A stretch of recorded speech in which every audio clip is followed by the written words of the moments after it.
4 पंक्तियां हैं। दमोह जाना हुआ एक कार्यक्रम के दौरान, वहाँ इन 4 पंक्तियों का माता की कृपा से सृजन हुआ। एक महोदय मंच पर थे और वो लगातार चुटकुले मंच पर ऐसे ही महान जो बैठते हैं वो वास्तव में श्रेष्ठ श्रोतागण होते हैं।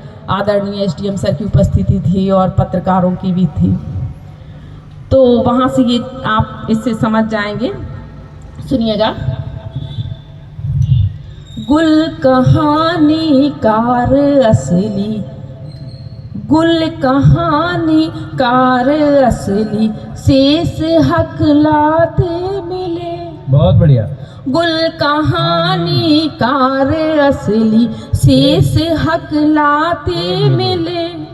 आत्मबल गुलमुल मसौदे, खूब बल खाते मिले। क्या कहने भाई, बहुत बढ़िया। आत्मबल गुलमुल मसौदे, खूब बल खाते मिले। अगली पंक्ति पे ध्यान दीजिए कि चुटकुलों से मंच पर, हाँ, चुटकुलों से मंच पर कविराज ठिलाते मिले।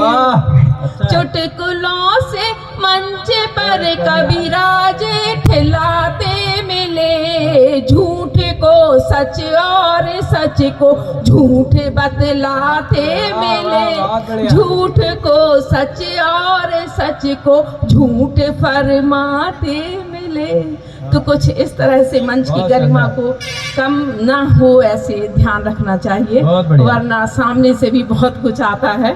तो क्योंकि जो संयोजन करता होते हैं और जो आयोजक करता होते हैं उनका दर्द हम समझते हैं, क्योंकि कुछ संगठनों से हम भी जुड़े हुए हैं और कितना कठिन होता है, महीनों की तपस्या का फल होता है। इसलिए उस मंच को नमन, उन सब की मेहनत को नमन। और जिनके बारे में मुझे आदरणीय प्रेम भैया और आदरणीय कुशल भैया 2 दिन से कितने परेशान थे, तो उनको भी उनकी इस मेहनत को नमन है मेरी तरफ से।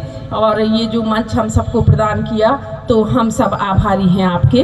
और माँ सरस्वती के आप भी बहुत बड़े भक्त ही हैं जो साहित्यकारों को ये अवसर प्रदान कर रहे हैं।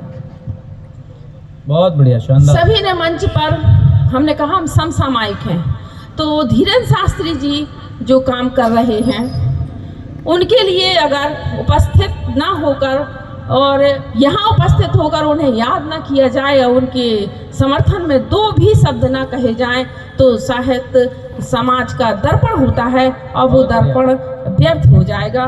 तो जरा सुनिएगा कि मेरी तरफ से जो पंक्तियां हैं। स्वागत है।